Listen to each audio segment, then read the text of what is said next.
Hello दोस्तों and स्वागत है आपका स्लीपी क्लासेस में। आज की ये जो वीडियो है ना ही बहुत ज़रूरी है for those kids who have been appearing for mains 2024 and अब 29th को are going to write their optional paper for political science and international relations optional. But साथ ही साथ में the students who are looking to prepare for PSIR should also note these important tips, certain important topics जो कि मैं mains के बच्चों को फटाफट से बताना चाहती हूँ, क्योंकि ये आपको एक आइडिया दे देता है कि जब आप प्रिपेयर कर रहे हैं आपने कौन से इश्यूज को सबसे ज़्यादा इंपॉर्टेंस देनी है। Now considering the fact that there are only 3 days to go, right, और इन 3 दिनों के अंदर सबसे एक इंपॉर्टेंट चीज़ है जो कि कोई भी आपका well wisher, peer, senior, mentor, teacher आपको एक चीज़ ही बोलेंगे, that there is no need to indulge in any new sources. तो नए किताब, नए नोट्स को उठाने की ज़रूरत नहीं है, right. Don't overwhelm your self with those things. What you must do however is firstly keep in mind कि अब ये जो आखिरी एक पड़ाव रह गया है, right, it is that last stretch in this relay race, in this marathon towards UPSC mains. तो इसमें आपको कंप्लीट फोकस रखने की ज़रूरी है। सबसे पहले तो जो आपके पास नोट्स हैं, जो आपने बनाए हैं या फिर जिन नोट्स को आप यूज़ कर रहे थे, उन्हें कंटिन्यूसली रिवाइज कीजिए, राइट। उन्हें कंटिन्यूसली जो चीज़ें पर्टिकुलरली आप पे मार्क की हुई हैं, जिनमें you have a tendency to forget और कंफ्यूज, राइट, उन पे सबसे ज़्यादा फोकस कीजिए। दूसरी चीज़ which I feel a lot of students don't do enough is revisit the tests, right. जो टेस्ट, जो आंसर्स उन्होंने प्रीवियसली लिखे हैं, राइट, टीचर से चेक कराए हुए हो सकते हैं, टेस्ट सीरीज में लिखे हो सकते हैं, पीयर सीनियर से चेक करवाए हो सकते हैं, रीविजिट देम। व्हाई? एक बार उन्हें देखिए एंड दोबारा उस क्वेश्चन के अंदर, even if you don't want to write, एक बार अपने दिमाग में स्ट्रक्चर करने की कोशिश कीजिए answers, right, while also looking at आपने प्रीवियसली किस तरीके का आंसर लिखा था, क्या आपको फीडबैक दिया गया था, क्या कुछ इंप्रूवमेंट्स के पॉइंट्स थे, क्या मॉडल आंसर्स के अंदर कुछ और चीज़ें दी गई थी जो कि आपके आंसर में मिसिंग थी, जो कि आपने इंश्योर करना है कि अगर D-Day पे आ जाए तो आप उसे मिस ना करें, right. So basically look at these test not just as a way of improving your answer writing but also as a mode of revision and very importantly a very guided, a very narrow value addition as well, right. क्योंकि इस point पे हम ढेर सारे sources से amalgamate नहीं कर सकते हैं चीजें, जहां पे हमें वैल्यू एडिशन की रिक्वायरमेंट है, कीपिंग इन माइंड कि अच्छा इस आंसर में ये चीजें मिसिंग थी, वो मैंने उठा ली स्पेसिफिक मॉडल आंसर या फीडबैक से, राइट। तो इस तरीके में आप प्रोसीड कर सकते हैं एंड साथ ही साथ में कोशिश कीजिए, इवन दो लास्ट के 3 दिन हैं, बट इन 3 दिनों में भी अगर पूरा टेस्ट आप नहीं लिखना चाहते हैं, बट कुछ कुछ आंसर्स जो हैं, चाहे पुराने टेस्ट की ही दोबारा आंसर्स रीराइट करते रहें। Why? Because obviously you have been writing for a while. आप GS के essay के पेपर में भी ऑलरेडी लिख चुके हैं, but to get out of that GS mold of answer writing and दोबारा reset yourself for that optional type of answer writing is necessary.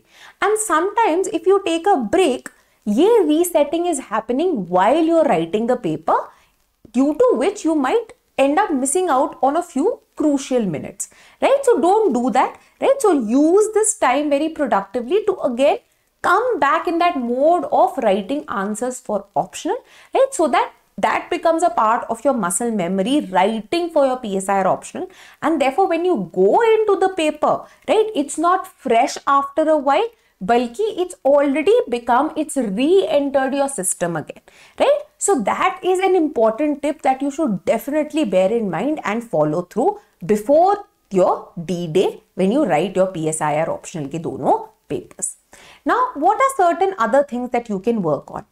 First, in terms of revision, अब हमने बात की है ऑलरेडी दिए गए नोट्स जो हैं उनको रिवाइज कीजिए, ऑलरेडी जो कुछ लिखे हुए टेस्ट्स हैं, आंसर्स हैं, उन्हें रिवाइज कीजिए। दूसरी चीज जहां पे स्टूडेंट्स को कई बार दिक्कत आती है is obviously, we were having a discussion with our main students also, is scholars recall, right? This is a major area. Now what you can do is you can sit down with the copy of syllabus wherein various topics and subtopics have been given, right? So WPT, each of the thinker has been listed. IPT, each of the thinker has been listed, right? In political theory, however, you can do some addition on your own, right? So for example, democracy के अंदर, liberalism के अंदर, equality के अंदर, right? You have different avenues that you have to explore, right? But very importantly, यहाँ पे तो हमें फिर भी शायद चीजें scholars याद रह जाए, thinkers याद रह जाते हैं, क्योंकि primarily इसी के साथ डील करता है। IGP वाले एरियाज के अंदर एक एक चीज को आप उठाइए। से फॉर एग्जाम्पल अगर हम ऑर्गन्स ऑफ द गवर्नमेंट की बात कर रहे हैं, राइट, तो यहाँ पे लेजिस्लेचर की अगर हम बात कर रहे हैं, तो अगर आप पार्लियामेंट को उठाते हैं, राइट, तो आप ऐसे टॉपिक लिख के इनके साथ दो स्कॉलर जो हैं, 2 या 3 स्कॉलर मैक्स, उन्हें लिखते जाइए, राइट। सो इससे क्या होगा, आपने ऑलरेडी ये स्कॉलर्स पढ़े होते हैं, राइट, वेरियस जगह पे मेंशन किए होते हैं, but what happens is now your recall and correlation उसको आप और ज्यादा तंदुरुस्त जो है बना देते हैं, so that with the added pressure on writing on the final day, you know, sometimes when we tend to have a blank out, ये blank out को जो है कम कर देता है इसकी possibility को, क्योंकि already आपने ये practice की हुई है, wherein you are able to correlate ये topic के साथ ये जो scholars हैं ये associated हैं, right? तो इस तरह की आप एक writing practice के साथ भी जो है एक revision कर सकते हैं, which can be very fruitful for you for the D-Day. Next, very importantly, this was a very important doubt that a student had in fact asked, right, wherein they had said that I try a lot, right, but sometimes due to time constraints or because of the pressure of the exam, right, while I'm attempting say questions in paper 2A or 2B, right, or sometimes even in 1B, but mainly in paper 2, right, correlating the theories that I have read, say international relations theories that I have read, along with ongoing events, right? So for example, while discussing questions related to static theories, if I'm supposed to give contemporary examples, sometimes that doesn't strike me. Or if I am looking at a particular current event on which a question has come, right? Maybe the dynamics of the rise of China and the change of global power politics, right? I don't know what all theories can I correlate it which are beyond the obvious or beyond what other students might also be attempting. So here my advice to them was that what you can do is you can pick up, particularly for paper 2, say 20 to 25 important events which have been in news, right? Which have been in news, which are very current oriented, right? Why? Because if not directly, indirectly you will be referring to them.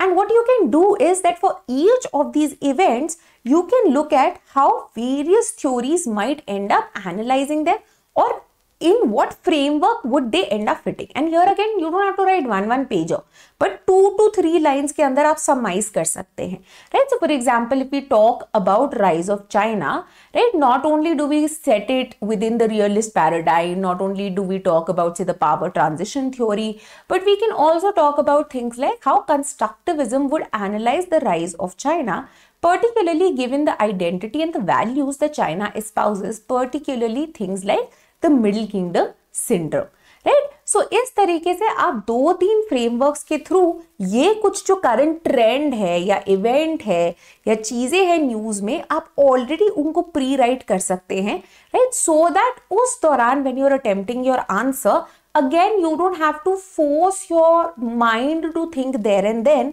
but you have certain pre-prepared certain examples or correlations which are available to you, right? And again, last minute में ऐसी कुछ exercise करने से थोड़ा दिमाग भी sharp रहता है.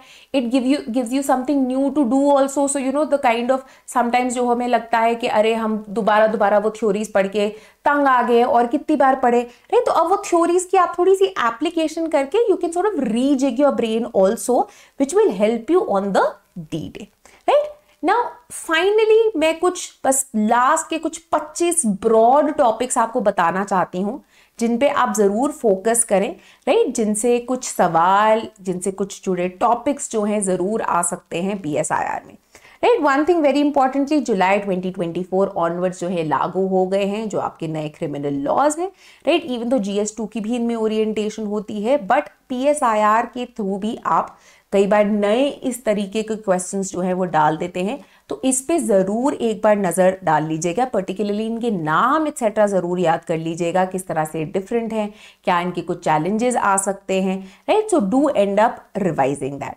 Then very importantly this also becomes very critical given the women's movement जो कि on है, राइट। women की सेफ्टी को लेके बहुत सारे क्वेश्चंस उठ गए हैं, तो women से जुड़े जितने भी important critical laws हैं, critical जो है कुछ judgments आई हैं, राइट, उन पे ज़रूर आप नज़र डाल लें, ठीक है।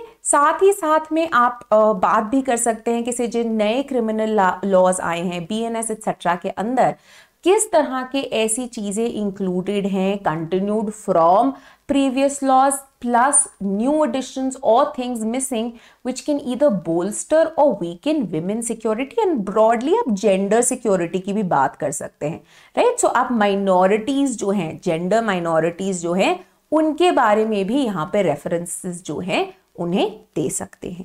Then very importantly Dalit movement and rights, बहुत कॉन्वर्सेशंस हुई हैं, figures like doctor Ambedkar, Jyotiba Phule, Savitribai Phule बहुत न्यूज़ में रहे हैं, बहुत चर्चा में रहे हैं, देखो इनके ऊपर थोड़ा सा करना, राइट, दलित राइट्स के ऊपर, मूवमेंट के ऊपर, very importantly even in the general elections and when we talk about electoral behaviour, right, when we talk of silent revolution, rise of plebeians by people like Jaffer Lott, right, ये चीज़ें important हो गई in understanding how the backward castes are really asserting themselves, right, particularly with respect to the kind of debate which has surrounded demand for caste census as well, right, तो ये कुछ area ज़रूरी हो जाता है.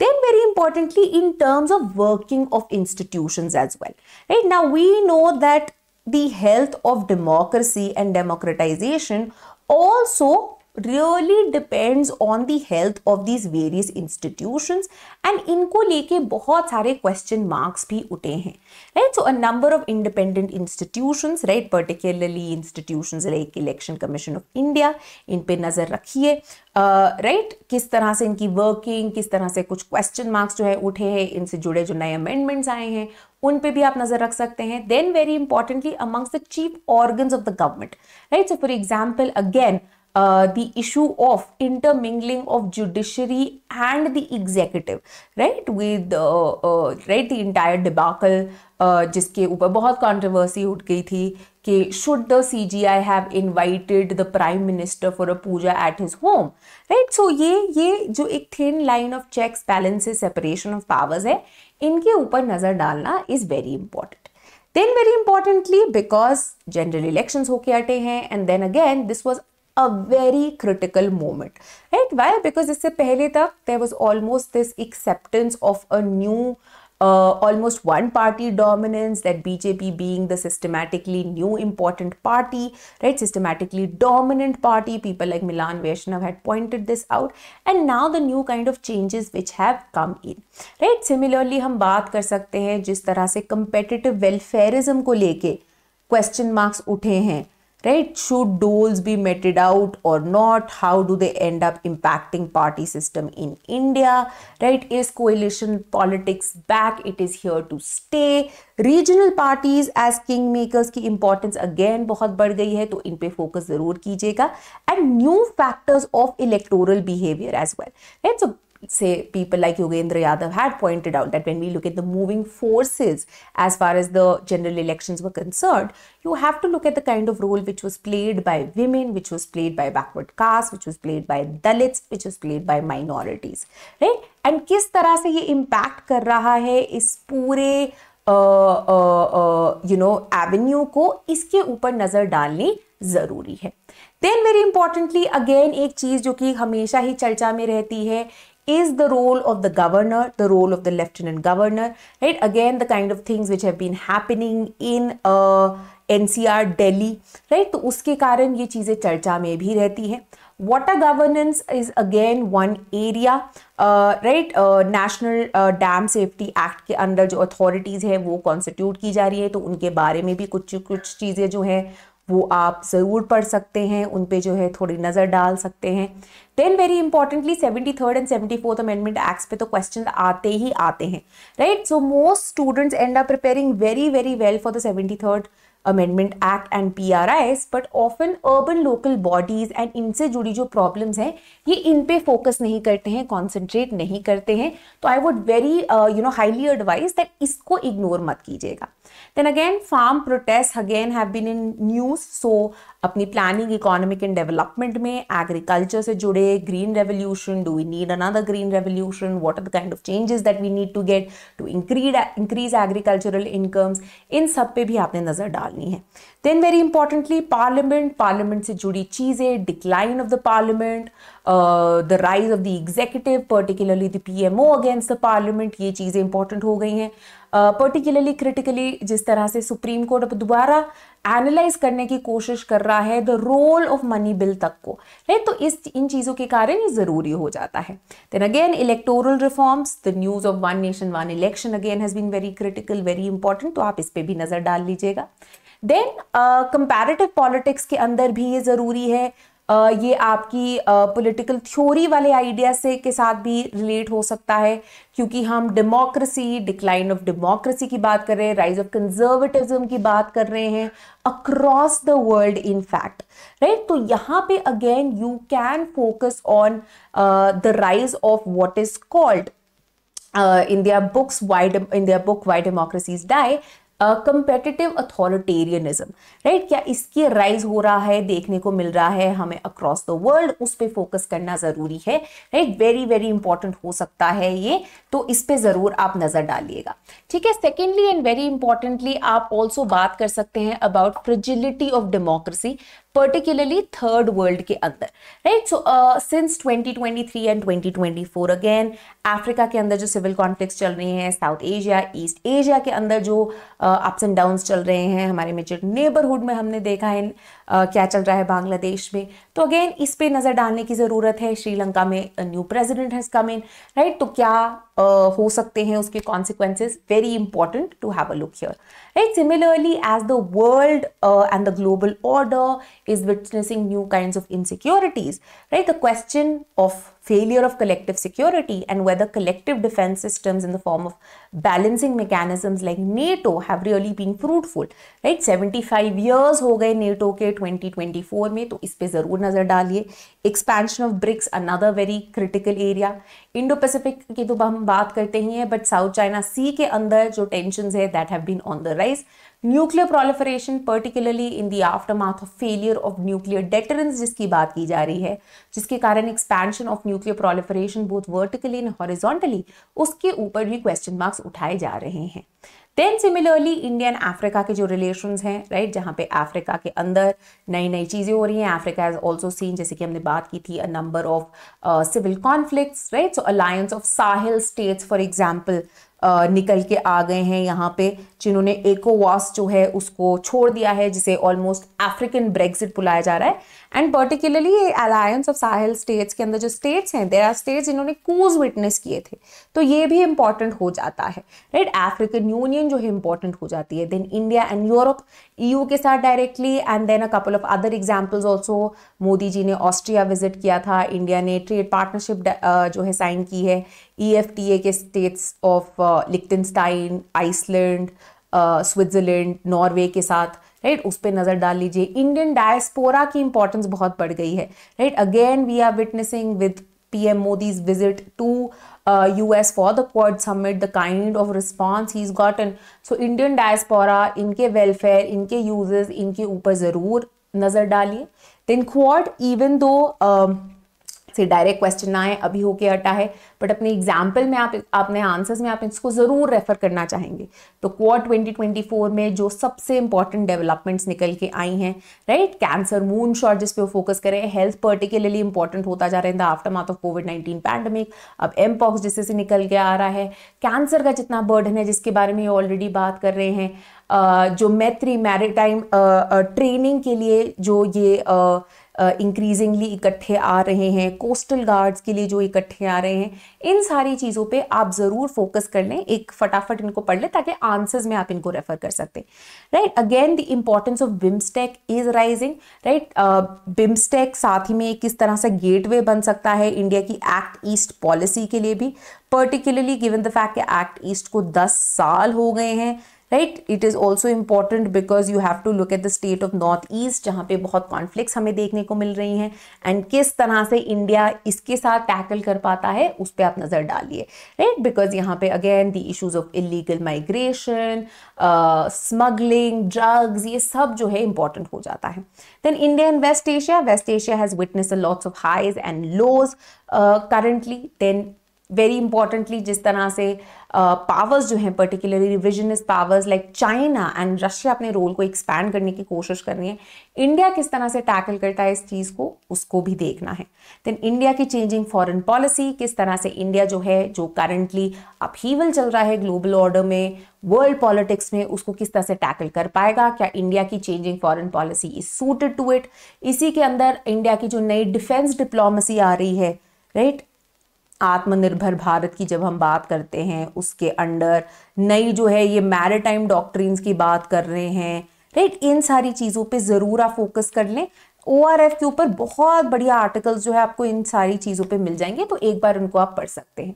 Second, obviously India का neighbourhood हमेशा ही important रहता है। इंडिया नेपाल के साथ जो है रीसेंट विजिट्स रही हैं, MES जयशंकर की, श्रीलंका के अंदर जो इम्पोर्टेंट चीज़ें निकल के आ रही हैं, बांग्लादेश के अंदर मेजर जो है इंसिडेंट्स हो रहे हैं, तो उसमें क्या क्या चेंजेस हैं, what are the things that India needs to consider, right. Bhutan के साथ, राइट। तो ये सारी चीज़ें जो हैं आपको एक बार फटाफट डेफिनेटली रिवाइज कर लेनी चाहिए, ठीक है। This was all from me today, best of luck. ज़्यादा टेंशन नहीं लेनी है, रिवाइज कीजिए, पढ़िए, लिखिए।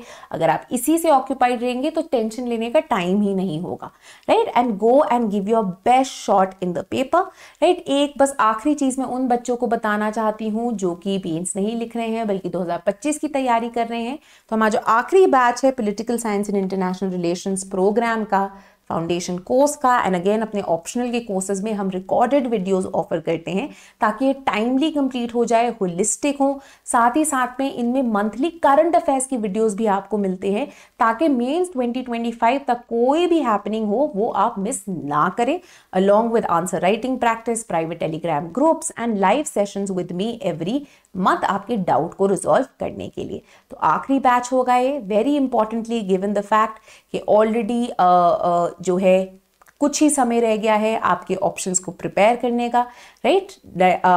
फेस्टिव सीजन भी शुरू होने वाला है, तो हमने एक कोड निकाला है SLEEPY20 जिसको यूज करके आप फ्लैट 20% डिस्काउंट अवेल कर सकते हैं हमारे इन कोर्सेज पे। PSIR, GS, सोशियोलॉजी 1 अक्टूबर तक ही ये वैलिड है, तो ज़रूर अगर आपने ज्वाइन करना है इसको ज़रूर यूज़ करिएगा ताकि आप जो है इस डिस्काउंट का उपयोग कर सके, right. This was all from me today, hopefully this video was helpful to you guys. Thank you and see you next time.